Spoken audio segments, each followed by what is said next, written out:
তবে সেই দিনগুলো হয়তো ধূসর হয়ে গেছে, কিন্তু আমাদের স্মৃতিবিদিত সেই ঈদগাহ মাঠ আর মানুষগুলোর মায়া আজও একই রয়ে গেছে। যান্ত্রিক জীবনের হাজারো ব্যস্ততা ছাপিয়ে যখনই এই মাঠে আসি, বুক ভরে নিঃশ্বাস নিতে পারি। মনে হয় যেন আবার সেই ছোট্টবেলায় ফিরে গেছি। আজ অনেকদিন পর প্রিয় ভাই, বন্ধু আর ছায়ার মতো আগলে রাখা চাচাদের সাথে মিলেমিশে এই আড্ডাটা ছিল একদমই অন্যরকম। আয়োজনটা খুব সাধারণ, শশা আর পেয়ারা ভর্তা, কিন্তু এতে যে তৃপ্তি ছিল তা পৃথিবীর কোনো দামি খাবারের টেবিলে খুঁজে পাওয়া প্রায় অসম্ভব। মানে জরিমানা দিতি আমি, হ্যাঁ আচ্ছা। দিতি, কিন্তু আমি তো আমার চিন্তা করি না, না। আমি চিন্তা করি কাঁড়ালওয়ালা। কিরকম? এক গ্রামে 3 সুর ধরা পড়ছে।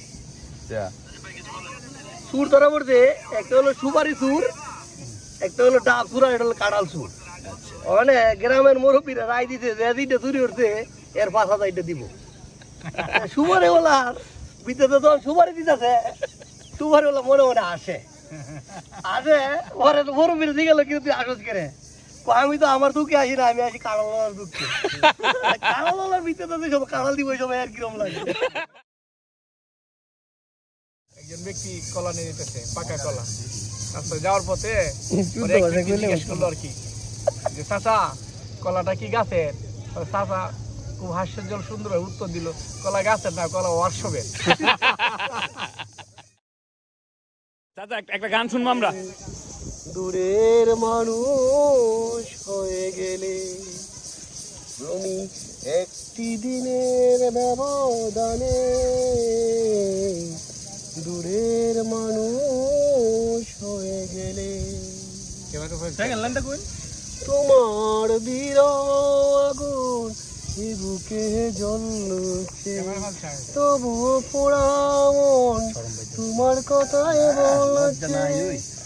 ভালো যে ভাসিয়ে গেলে, সাগরে ভাসিয়ে গেলে, বড় নাকি সুখ তুমি পেলে, তুমি দূরের মানুষ হয়ে গেলে।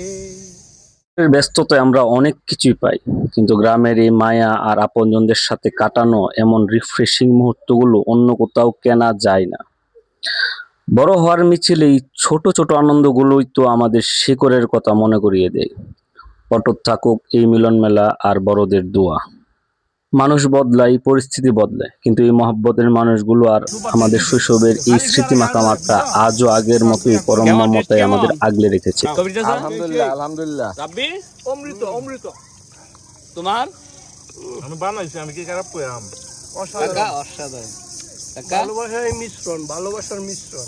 আরমান ভাই সেই অনেক মজা। সোহাগ অস্থির। অস্থির। আলহামদুলিল্লাহ চলছে শেষ পর্যায়ে। ভালো থাকুক আমাদের শৈশব, ভালো থাকুক আমার কলিজার ভাই, বন্ধু আর বটগাছের মতো ছায়া দিয়ে আগলে রাখা প্রিয় চাচারা। এ মায়া যেন আমৃত্য অটুট থাকে।